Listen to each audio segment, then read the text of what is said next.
प्रिय विद्यार्थियों, हिंदी व्याख्यान माला में आप सभी का पुनः स्वागत है। आज हम चर्चा कर रहे हैं चंद्रधर शर्मा गुलेरी की सुप्रसिद्ध कहानी उसने कहा था कि कथानक की विशेषताओं पर। उसने कहा था कहानी गुलेरी जी की एक बहुत ही सुप्रसिद्ध कहानी है, जिसके कारण वे कहानी साहित्य में अमर हो गए। उसने कहा था कहानी का जो कथानक है वह गुलेरी जी ने द्वितीय विश्व युद्ध से संबंधित एक घटना से लिया है। सिख राइफल के सैनिक फ्रांस और बेल्जियम के एक मोर्चे पर तैनात होते हैं और युद्ध के क्षेत्र में वे शत्रुओं का सामना करने के लिए खंदकों में हैं। उसमें सूबेदार हजारा सिंह, जमादार लहना सिंह, सिपाही बोदा सिंह, वजीरा सिंह आदि शामिल हैं। सूबेदार के पुत्र बोदा सिंह की तबीयत खराब होती है। लहना सिंह उनका पूरा ध्यान रख रहे हैं। वह सर्दी की परवाह न करते हुए बोदा सिंह को अपना कंबल दे देते हैं। 3 दिन बीत जाने पर रात्रि के समय शत्रु का भेदिया आता है और वह उसके साथ चाल चलता है। फलस्वरूप रात्रि में जर्मन सैनिक सिखों की टुकड़ी पर छिपकर आक्रमण करते हैं। सिख सेना शत्रुओं को मार भगाती है, परंतु इसमें लहना सिंह घायल हो जाता है। वह अपने घाव को दूसरों से नहीं बतलाता,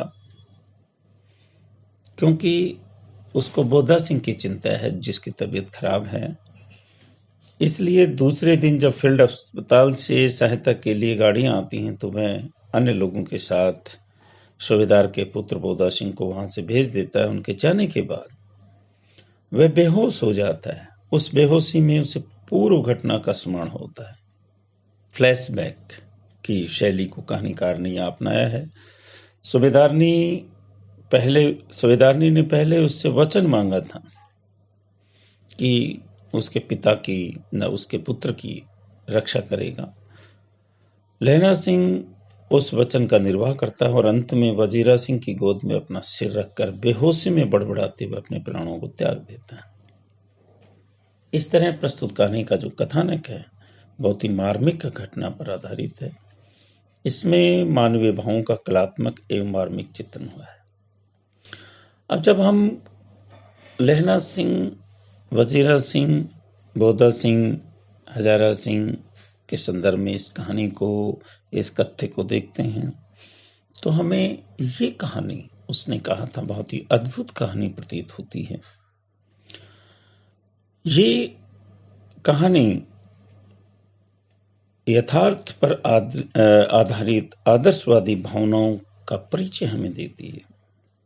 इस कहानी में 5 दृश्यों के माध्यम से कथानक का विकास लेखक ने दिखाया है। रोचकता और शिल्प की दृष्टि से कथानक का प्रस्तुतिकरण अत्यंत ही आकर्षक है। उसने कहा था कहानी की इस कथानक की विशेषताओं को कई भागों में बांटकर देख सकते हैं, जैसे कि दृश्यों का निरूपण, गतिशीलता, नाटकीयता, स्वाभाविकता, रोचकता और कलात्मकता। बहुत कथानक की बहुत ही विशिष्टताएं हैं, जिसमें एक स्थान पर हम देखते हैं कि किस प्रकार से कहानी का कथानक रोचक और प्रभाव उत्पादक लिए हुए दिखाई देता है, जो कि कहानी के कथानक की खास विशेषता मानी जाती है। उसका आरंभ इस तरह से कहानी में होना चाहिए कि पाठक के हृदय में उत्सुकता बढ़े, वह उसे पढ़ने के लिए लगातार लालायित रहे। एक बार कहा जाता है कि अच्छे कथानक की विशेषता होती है कि एक बार पाठक उसे पढ़ना शुरू करे तो फिर अंत तक उसे पढ़े बिना ना छोड़े। गुलेरी जी की प्रस्तुत कहानी का आरंभ इसी दृष्टि से बहुत ही आकर्षक है। इसमें अमृतसर के बाजार के भीड़ भाड़ वाले जो दृश्य हैं तथा एक चौक की दुकान पर किशोर और किशोरी का मिलन एवं परिचय वाले दृश्य हुआ करते हैं। वह किशोरी कहानी का नायक लहना सिंह तथा किशोरी सूबेदारनी होरा थी, जो कि एक दूसरे से अपरिचित होते हुए भी निर्मल स्नेह भाव से आबद्ध थे। इसके पश्चात कहानीकार ने कथानक को एक नया मोड़ दिया और जर्मन मोर्चे का दृश्य रोचक शैली में उपस्थित किया। दृश्य में जैसे अमृतसर की गलियों में जब दो बच्चे टकराते हैं और अचानक किशोर पूछता है कि क्या तेरी कुड़माई होगी, और हंस करके किशोरी दौड़ जाती है। एक बहुत ही सुंदर दृश्यांकन लेखक ने किया है इसमें, और जर्मन मोर्चे पर भी उसी तरह की उसी दृश्य का एक सुंदर चित्रांकन एक रोचक शैली में प्रस्तुत करते हैं लेखक। इस तरह देखा जाए तो इस कहानी का जो कथानक है दृश्य निरूपण द्वारा उपस्थित किया गया है।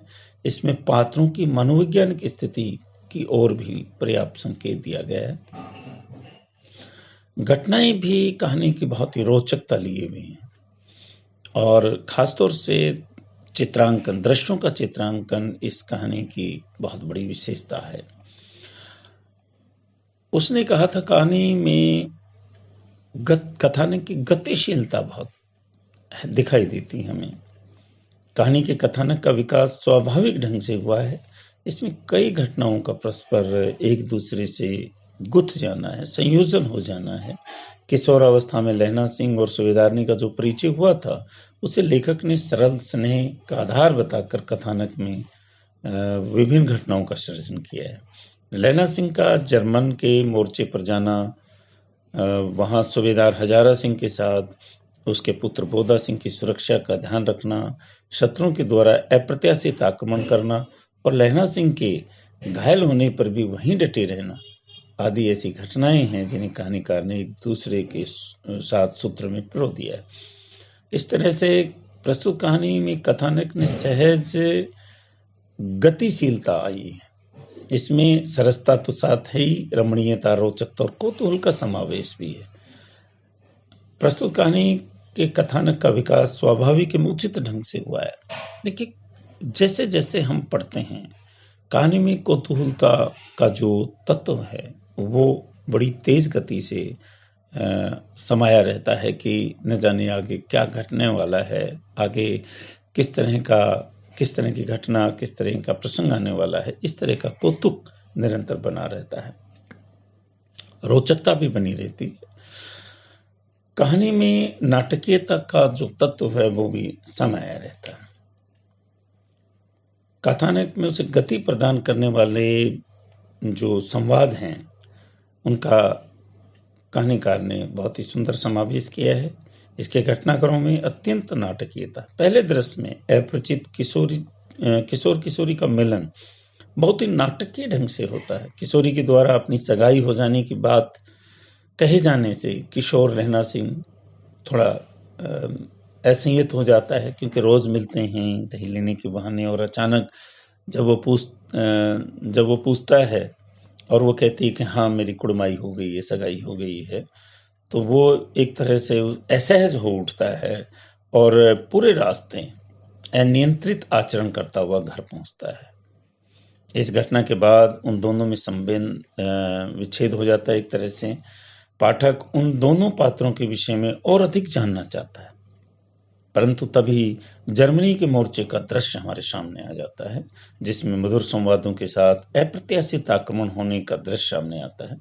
लहना सिंह के हृदय में जो निष्ठा, पवित्र प्रेम और वचन निर्वाह की भावना थी, उसके लिए वह अपने प्राणों की बाजी लगाने के लिए भी तैयार रहता है।